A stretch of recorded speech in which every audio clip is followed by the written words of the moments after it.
Hi, in this video we are going to learn the Telugu meanings of sentences using the verb add in present, past and future tenses. Add means kalupu. I am adding means nenu kaluputu unnanu. I added means nenu kalipanu. I will add means నేను కలుపుతాను.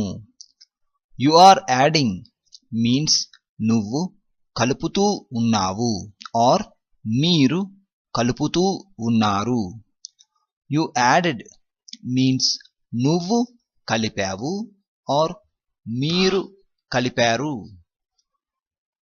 You will add means నువ్వు కలుపుతావు or మీరు కలుపుతారు.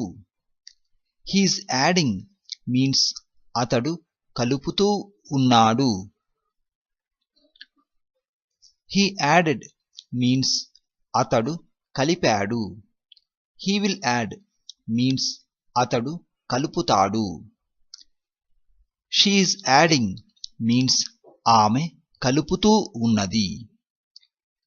She added means ఆమె కలిపింది. She will add means ఆమె కలుపుతుంది. They are adding means వారు కలుపుతూ ఉన్నారు. They added means వారు కలిపారు. They will add means వారు కలుపుతారు. We are adding means మేము కలుపుతూ ఉన్నాము. We added means మేము కలిపాము. We will add means మేము కలుపుతాము.